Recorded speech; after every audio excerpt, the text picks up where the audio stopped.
दोस्तों, मैं अरविंद सर। आज मैं आप लोगों के लिए क्लास 11th का बायोलॉजी लेकर आया हूं, फर्स्ट चैप्टर, जिनमें आप लोगों को मैंने फर्स्ट वीडियो में आप लोगों को कुछ पढ़ा दिया था मैंने। आज ये सेकेंड वीडियो है। इस सेकेंड वीडियो में हम लोग नामनक्लेचर, ठीक है, नामकरण तक पढ़े थे। नामकरण, ठीक है, यहाँ तक पढ़े थे। आज हम लोगों को पढ़ना है कि नामकरण की कुछ पद्धतियाँ क्या क्या होती हैं। तो नामकरण की कुछ पद्धतियाँ क्या क्या होती हैं, आइए हम लोग उस पर डिस्कशन करते हैं। तो नामकरण की पद्धतियाँ, तो नामकरण की जो फर्स्ट पद्धतियाँ होती हैं उसे कहते हैं द्विनाम पद्धति। द्विनाम पद्धति, ठीक है, इसे हम लोग बोलते हैं द्विनाम पद्धति, binomial nomenclature.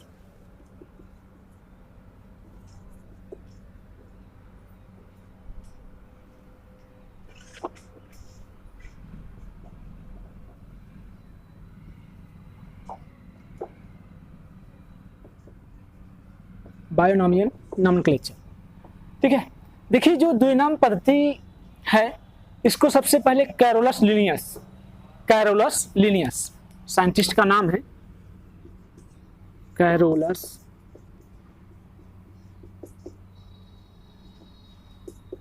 Linnaeus. Carolus Linnaeus नामक वैज्ञानिक ने, ठीक है, द्विनाम पद्धति को बताया था। इन्होंने अपनी पुस्तक सिस्टेमा नेचुरी, इनकी जो पुस्तक का नाम था सिस्टेमा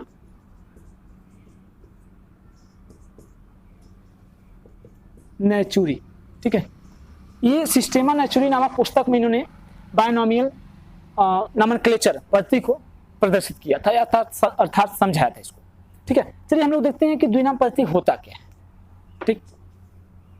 देखिए, इनमें लिनियस नामक वैज्ञानिक ने बताया था कि किसी भी जीवधारी के, ठीक है, किसी भी जो जीवधारी होते हैं उनके ये दो नाम होते हैं, दो नामों से उनको जाना जाता है, ठीक है, दो नामों से जाना जाता है। तो उनके जो दो नाम होते हैं उन्हीं दो नाम के अकॉर्डिंग इन्हें हम लोग नाम दिए गए द्विनाम पद्धति, ठीक है। जैसा कि इसमें होता है, जैसे किसी भी साइंटिस्ट का किसी भी जीवधारी के वैज्ञानिक नाम लिए जाए, जैसे मेढक का होता है, मेढक हो जाएगा राणा,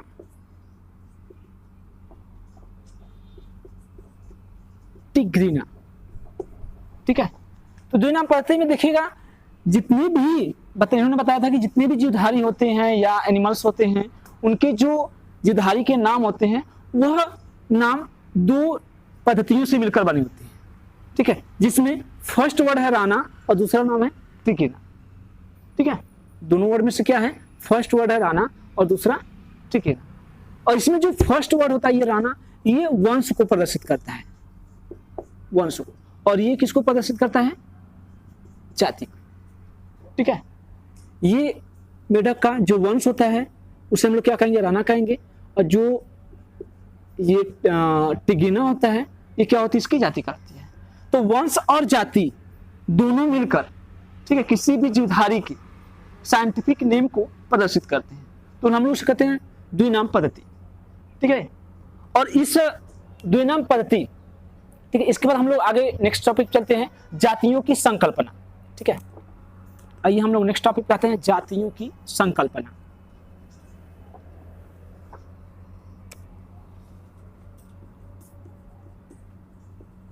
जातियों की संकल्पना,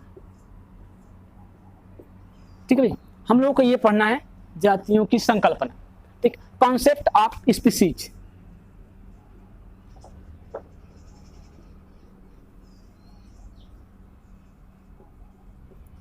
कॉन्सेप्ट ऑफ स्पीसीज, ठीक है। तो जातियों की संकल्पना का मतलब क्या होता है कि हम लोग देखिए, इसका पहले हम लोगों को पहले इसमें थोड़ा सा जानना है कि जातियों की संकल्पना हम लोगों को क्या क्या पढ़ना है, ठीक है। तो देखिए, जातियों की संकल्पना में इसका हम लोग परिभाषा बता रहे हैं कि जाति वर्गीकरण की मूलभूत इकाई होती है, ठीक है भाई। जाति क्या होती है, वर्गीकरण की मूलभूत इकाई होती है। अतः जाति, ठीक है, ऐसे जीवों का समूह होते हैं जिनका विकास एक ही पूर्वज से होता है, जो संरचना एवं कार्य में क्या करते हैं, समानता प्रदर्शित करते हैं, वे क्या कहलाएंगे, जाति कहलाएंगे, ठीक है। तो जाति शब्द का प्रयोग सबसे पहले जानरे नामक वैज्ञानिक ने प्रस्तुत किया था, ठीक है। इस शब्द का प्रयोग सबसे पहले किस वैज्ञानिक ने किया था, जानरे, किसका? जाति शब्द का। ठीक है, तो आइए हम इसके बाद हम लोग नेक्स्ट पॉइंट पर जाते हैं, वर्गक। ठीक है, देखिए वर्गक क्या होता है। वर्गक, ठीक है, इसको इंग्लिश में बोलते हैं टेक्सान। ठीक है भाई, टेक्सान बोलते हैं, या इसी को दूसरे नाम से जाना जाता है श्रेणी। श्रेणी, ठीक है, और इंग्लिश में जानते हैं कैटेगरीज।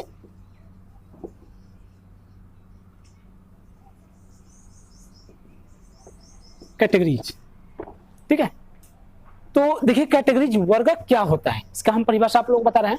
अध्ययन की सुविधा हेतु, अध्ययन की सुविधा हेतु जीवों को वर्गीकृत करते समय उन्हें कई छोटे बड़े समूहों में रखा जाता था। ठीक है, इन समूहों को ही क्या कहते हैं? वर्गक कहते हैं। ठीक है भाई, ठीक, वर्गक कहते हैं। और देखिएगा इस वर्गक में क्या होते हैं? पदानुक्रम होते हैं। ठीक है, और वर्गक में जो पदानुक्रम होते हैं वह उच्च श्रेणी से लेकर निम्न श्रेणी तक जाते हैं, अर्थात कह सकते हैं निम्न श्रेणी से भी उच्च श्रेणी की ओर जाते हैं। ठीक है, तो इसके बाद हम लोग नेक्स्ट पढ़ते हैं वर्गकीय पदानुक्रम। ठीक है, तो वर्गक के बाद हम लोग क्या पढ़ना है? वर्गकीय पदानुक्रम।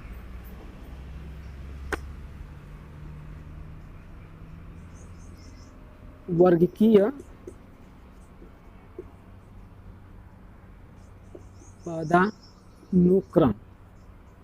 ठीक है, देखिएगा वर्गीय पदानुक्रम क्या होता है। ठीक, जो वर्गीय पदानुक्रम होता है इससे हम लोग सीक्वेंस उसको लिखते हैं। वर्गीय पदानुक्रम में क्या क्या होते हैं? जैसे आता है जाति, जगत आता है, जगत के बाद संघ आता है, संघ के बाद वर्ग आता है, वर्ग के बाद गण आता है, गण के बाद कुल आते हैं, कुल के बाद वंश, वंश के बाद जाति। इसको हम लोग सीक्वेंस से लिखते हैं और एक स्टेप बाय स्टेप लिखते हैं। इसका हम लोग इसके बारे में जानते हैं। तो वर्गीय पदानुक्रम में क्या क्या होता है, तो पहले देखिएगा फर्स्ट होता है जगत। जगत, ठीक है, इंग्लिश में बोलते हैं किंगडम। ठीक है, दूसरा क्या होता है? संघ, इंग्लिश में बोलते हैं इसको फाइलम। ठीक है भाई, दूसरा क्या होगा? संघ, इसे इंग्लिश में क्या बोलते हैं? फाइलम।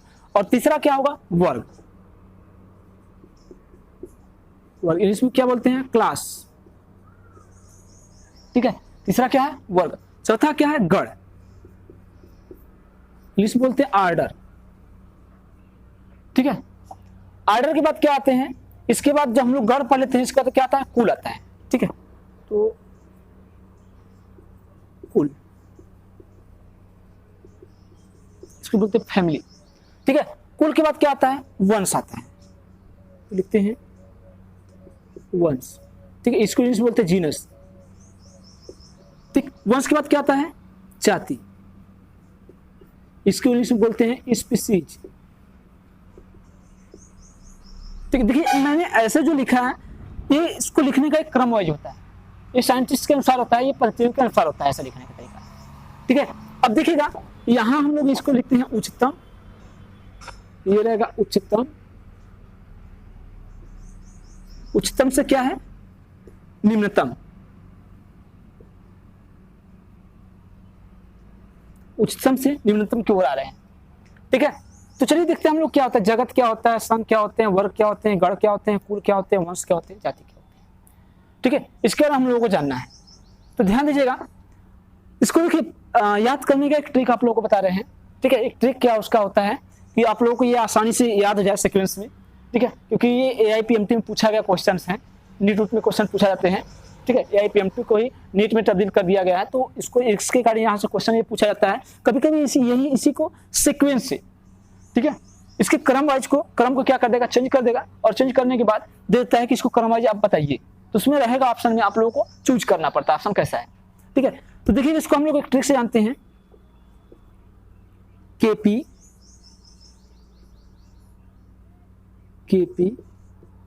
Coffee GS। ठीक है, इसका एक सीक्वेंस है KP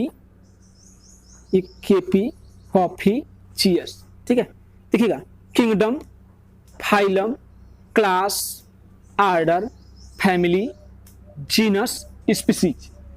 आगे भाई KP कॉफी GS। ठीक, तो किंगडम, फाइलम, देखिए यहां से हम बोल रहे हैं ना किंगडम, ये क्या शो करेगा, फाइलम, ये क्लास, ये क्या शो करेगा, ऑर्डर, ये क्या करेगा, फैमिली, ये क्या करेगा, जीनस, ये क्या शो करेगा, स्पीसीज। ठीक है, देखिए यहां पे क्या है, kingdom, phylum, class, order, family, genus, species. ये एक ट्रिक है याद करने का। ठीक है भाई, चलिए इसके बाद हम लोग थोड़ा सा उसको स्टडी करते हैं। तो देखिएगा, अब देखिए क्या होता है, हमको इसको समझना। ठीक है, तो इसको समझने के लिए हम लोग क्या करते हैं, पहले हम लोग चलते हैं सबसे निम्नतम की ओर। तो पहले क्या होती है, जाति। और ये जाति होती है, ये जुधारियों की सबसे छोटी इकाई होती है। ठीक है, ये क्या होती है, जुधारियों की सबसे छोटी इकाई या मौलिक इकाई होती है। ठीक है, इसमें होता क्या है कि वर्गीय अध्ययन में जीवों के वर्ग जिसमें मौलिक समानता होती है उससे क्या कहते हैं, जाति कहते हैं। ठीक, तो किसी भी जुधारी के जो जाति होते हैं वो अलग अलग होते हैं। ठीक है, इसके बाद आते हैं कि कई जातियों, ठीक है, कई जातियों को मिलाकर क्या बोलते जाता है, वंश बोला जाता है। कई जातियों को मिलाकर क्या बोला जाता है, वंश बोला जाता है। जैसे देखिएगा, आलू है, टमाटर है, बैगन है, ये तीनों क्या हैं, एक ही जाति के होते हैं, लेकिन इनका वंश क्या होता है, सोलेनम होता है। ठीक है, तीनों क्या है, एक ही जाति के हैं, पर इनका वंश क्या होता है, सोलेनम होता है। इसके बाद देखिएगा, कई वंशों को मिलाकर क्या कहा जाता है, कई वंशों को मिलाकर क्या कहा जाएगा, कुल कहा जाता है। ठीक, और कई कुलों को मिलाकर क्या बोला जाएगा भाई, गण कहा जाता है। और कई गणों को मिलाकर वर्ग कहा जाता है। ठीक है, और कई वर्गों को मिलाकर क्या कहा जाएगा, संघ कहा जाता है। ठीक, और कई संघों को मिलाकर क्या कहा जाएगा, जगत बनता है। ठीक, तो इस प्रकार से ये हम लोग का एक सीक्वेंस होता है वर्गीकरण का। ठीक है, जिसे हम लोग कहते हैं वर्गीय पदानुक्रम। ठीक, तो आगे से हम लोग नेक्स्ट टॉपिक में आते हैं कि वर्गीय साधन क्या क्या होते हैं। तो नेक्स्ट स्टडी हम लोग देखते हैं वर्गीय साधन।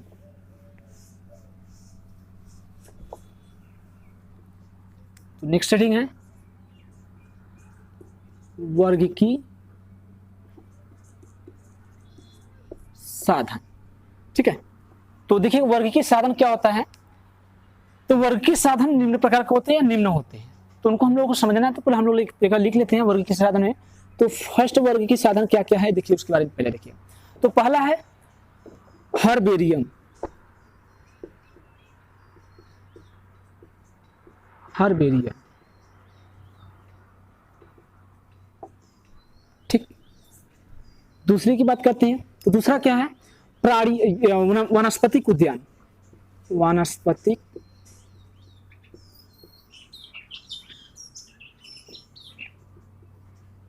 उद्यान, ठीक है भाई, बॉटनिकल गार्डन।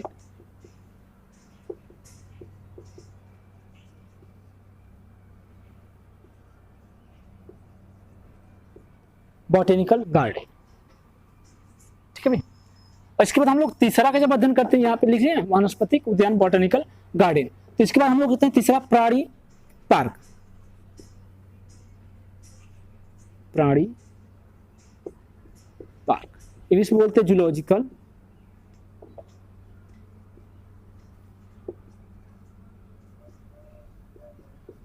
पार्क, ठीक है। नेक्स्ट आता है जैविक संग्रहालय।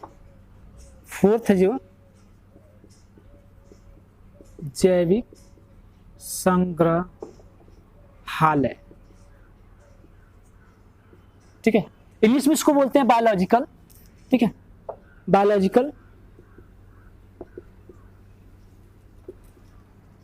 ठीक, बायोलॉजिकल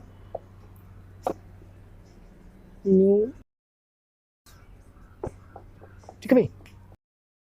अब देखिए क्या होते हैं, फर्स्ट हम लोग को पढ़ना है हर्बेरियम, ठीक है। तो हर्बेरियम क्या होता है, तो देखिएगा हर्बेरियम एक ऐसी टेक्निक होती है जिसके दौरान क्या किया जाता है, पादपों को हम लोग क्या करते हैं, पादपों को लिया जाता है, पादपों को एथिल एल्कोहल में, ठीक है, उसमें डाल लिया जाता है। डालने के बाद क्या कहता है, वहां से बाहर निकाला जाता है, एथिल एल्कोहल के सोल्यूशन में डालने के बाद बाहर निकाला जाता है। और बाहर निकालने के बाद उसे अच्छे प्रकार से किसी पुस्तक या पेज के नीचे दाब दिया जाता है, ठीक है। दाब को उसको क्या किया जाता है, रख दिया जाता है। और रखने के बाद क्या होता है, उससे उससे संबंधित उसमें कुछ जानकारी हम लोग लिख लेते हैं, तो वो क्या बन जाता है हम लोग का हर्बेरियम बन जाता है। ठीक है, या तो देखिए इसके लिए क्या आती है, हर्बेरियम शीट आती है। हर्बेरियम शीट की जो फाइल होती है मार्केट में मिलती है। हर्बेरियम शीट के फाइल पर क्या होता है, एक पादप लिया जाता है। ठीक है, पादप को क्या किया जाता है, उस पादप को हम लोग उसी पेज पर रख के, ठीक है, टेप के माध्यम से चिपका कर उसे अच्छे प्रकार से रख देते हैं और उससे संबंधित कुछ जानकारी हम लोग रख लेते हैं। ठीक, फॉर्मेल्डिहाइड या अल्कोहल में उसको क्या करते हैं, विलेन में सॉल्यूशन में डालने के बाद। ठीक है, तो इस प्रकार से क्या होता है, वो पादप मतलब एक तरह से हर्बेरियम रूप बन जाता है। ठीक है, अब इसके बाद हम लोग को क्या आता है, देखिए हर्बेरियम है, तो जो हर्बेरियम का प्रोसेस चलता है, हर्बेरियम अब ये दिख रहा है कि हर्बेरियम क्या होते हैं। तो हर्बेरियम के बाद हम लोग को ये जानना है कि विश्व में सबसे बड़ा हर्बेरियम क्या होता है। तो विश्व में सबसे बड़ा हर्बेरियम का जो नाम होता है, herbarium of museum of natural history. Herbarium of museum of natural history.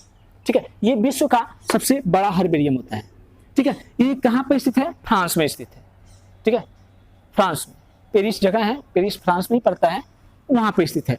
यहाँ पर 95 लाख पौधों का हर्बेरियम बनाया गया है। ठीक है, 95 लाख। ठीक, इसके बाद हम लोग आते हैं, एक दूसरा आता है भारत में जो है, तो भारतीय राष्ट्रीय हर्बेरियम। ठीक है, दूसरा है भारत में स्थित, तो भारतीय राष्ट्रीय हर्बेरियम। ठीक है, और ये कहाँ पर स्थित है, ये हम लोग का है कोलकाता में। ठीक, इसके बाद हम लोग आते हैं सेकंड, वानस्पतिक उद्यान। वानस्पतिक उद्यान क्या होता है, बॉटेनिकल गार्डन। ठीक है, तो वनस्पतिक उद्यान में क्या होता है, इसमें वनस्पतिक उद्यान करने का ये मतलब होता है, इसमें वनस्पतियों का संग्रहण किया जाता है। मतलब एक ऐसा उद्यान जो बनाया जाता है, मानव निर्मित द्वारा बनाया जाता है उद्यान, उसमें क्या किया जाएगा, वनस्पतियों का संग्रहण किया जाएगा, मतलब उसको सुरक्षित किया जाएगा, उसको देखा जाता है, देखभाल उसका किया जाता है। तो वो क्या कहलाता है हम लोगों का, वनस्पतिक उद्यान, बॉटेनिकल गार्डन। ठीक है, तो हम लोग इसे ही वनस्पतिक उद्यान कहते हैं, जिसमें क्या कहता है, एक उद्यान बनाया जाता है, उसमें विभिन्न प्रकार के पेड़ पौधे, जो संकटग्रस्त जातियां पेड़ पौधे हैं, उनको क्या किया जाता है, संरक्षित किया जाता है, संरक्षित करके उसे बचाया जाता है, उसकी स्पीसीज को। तो वो क्या कहलाता है, बॉटेनिकल गार्डन। ठीक, अब इसके बाद क्या आते हैं, प्राणी पार्क। प्राणी पार्क क्या होता है, देखिएगा, जूलॉजिकल पार्क। ठीक, जूलॉजिकल पार्क से ही संबंधित आप लोग जानते हैं कि जूलॉजिकल पार्क वह होता है जिसमें जीवधारियों को संरक्षित किया जाता है। ठीक है, वह पार्क जिसमें जीवधारियों को संरक्षित किया जाता है, उसे हम लोग क्या कहेंगे, प्राणी पार्क। ठीक है, इसके बाद तीसरा आता है जैविक संग्रहालय, जिसे हम लोग कहते हैं बायोलॉजिकल।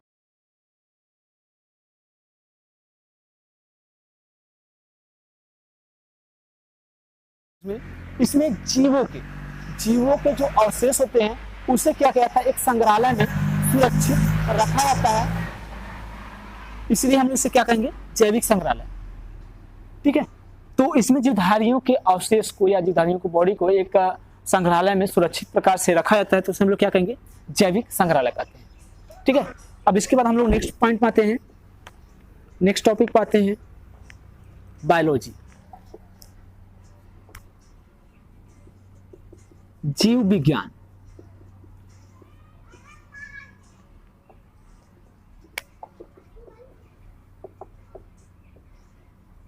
बायोलॉजी। ठीक है, देखिए बायोलॉजी क्या होता है, इसका नेक्स्ट टॉपिक है, ये सबसे लास्ट टॉपिक है टॉपिक का, बायोलॉजी। देखिए यहां से हम लोग समझते हैं बायोज और लॉजी। ठीक है, ये ग्रीक भाषा के 2 वर्ड से मिलकर बना होता है। ठीक है, तो जीव विज्ञान जो है यहां से होता है बायोज। बायोज मीन्स क्या होगा, लाइफ, लॉगस मीन्स स्टडी। देखिए फर्स्ट वर्ड क्या होता है, बायोज। बायोज मीन्स क्या होगा, लाइफ। ठीक, और लॉजी मीन्स स्टडी करना, स्टडी। ठीक है, लॉजी मीन्स क्या हो जाएगा, स्टडी, या इसको हम लोग लॉजी भी कर सकते हैं, या इसको लॉगस भी बोल सकते हैं, लॉगस। ठीक है, स्टडी करना, तो मतलब जीवधारियों के जीवन का अध्ययन करना ही क्या कहलाएगा, जीव विज्ञान कहलाएगा। ठीक, लाइफ मीन्स जीवन हो जाएगा, और स्टडी मीन्स अध्ययन करना, किसी भी जीवधारी के जीवन का अध्ययन करना ही क्या कहलाएगा, जीव विज्ञान। ठीक, आइए इसके बाद हम लोग देखते हैं, तो जीव विज्ञान के जनक कौन है, तो जीव विज्ञान के जनक, जीव विज्ञान के जनक अरस्तु।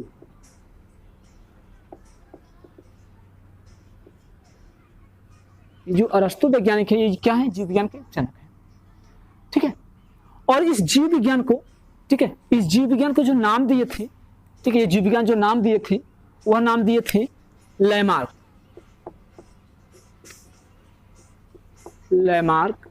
एवं ट्रेविराइनर्स, इन दोनों वैज्ञानिकों ने जीव विज्ञान नाम दिया था, ठीक है। और वो भी दिए थे 1802 ईस्वी में, ठीक, 1802 ईस्वी में जीव विज्ञान नाम दिए थे। इसके बाद देखते हैं हम लोग जीव विज्ञान के शाखाएं। तो जब जीव विज्ञान को देखते हैं तो जीव विज्ञान को 2 शाखाओं में बांटा गया, ठीक। जीव विज्ञान के शाखाएं, ये जीव विज्ञान है। जीव विज्ञान में देखिएगा 2 शाखाएं में क्या है, एक तो आता है वनस्पति विज्ञान, वनस्पति विज्ञान, और दूसरा आता है जंतु विज्ञान, ठीक है। इसे हम लोग बोलते हैं